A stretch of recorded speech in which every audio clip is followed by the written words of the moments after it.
So, as you guys are well aware, people who've been listening to the show for any extended period of time, one of the things I talk about all the time is that I would love to see the Democrats get more aggressive. And I mean, look, if you historically look at the Democratic Party in modern times, specifically since Bill Clinton won the presidency and onward, the common wisdom for Democratic strategists is that, okay, the Republicans are allowed to be aggressive, but you're Democrats, you have to be more high-minded and soft-spoken, and you need to do what's called in political science terms triangulation, which means you need to appear to be above the fray, and sometimes you agree with your base and the left, and a lot of times you agree with Republicans and you reach out to the right.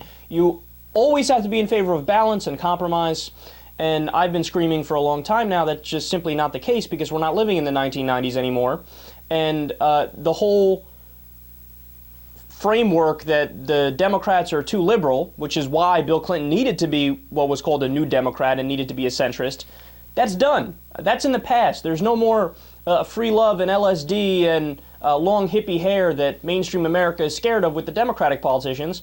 No, now the roles are reversed, and the American people, according to the polls, say the Republican Party is the extreme party, and they're the ones that need to come back to the center and start doing a triangulation strategy. The Democrats just need to be Democrats. They need to be themselves. And that means that in a lot of cases, you don't negotiate and you don't do balance with the Republicans. And what's my reasoning for that? It's very simple.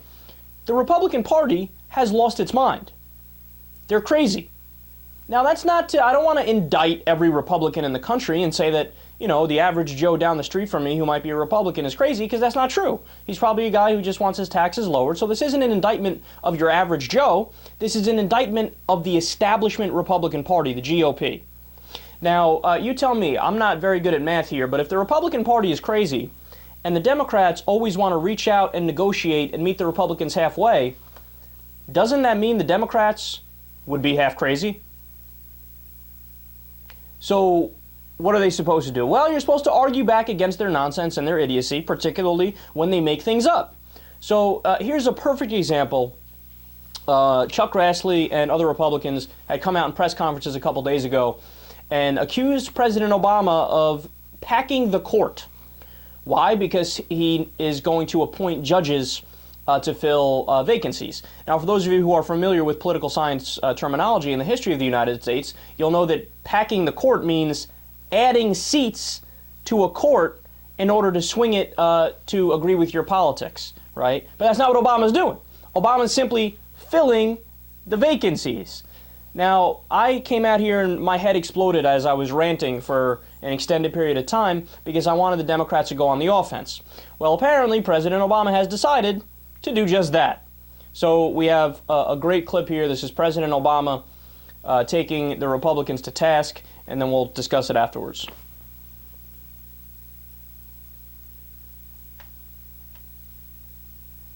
My judicial nominees have waited 3 times longer to receive confirmation votes than those of my Republican predecessor.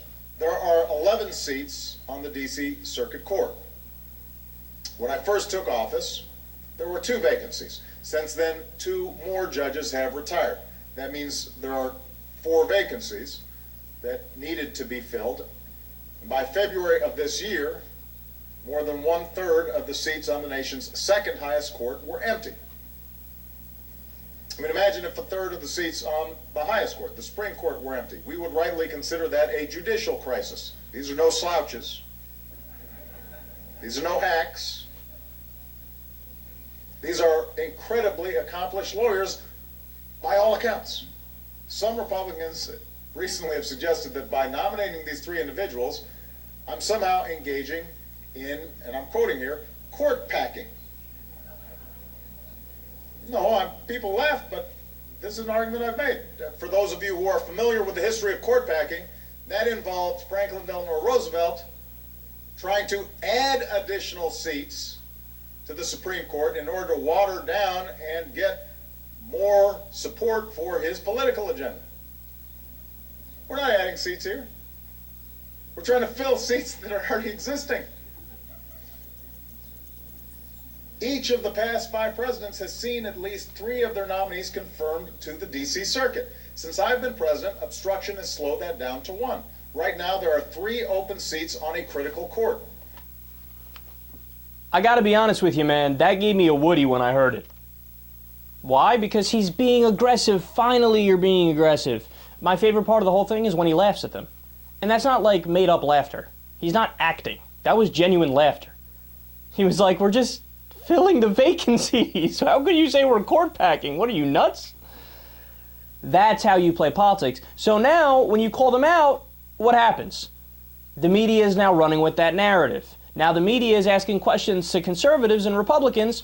Yeah, why are you guys calling it court packing? It's not court packing. The definition of court packing is when you add seats. He's not adding seats, he's filling vacancies.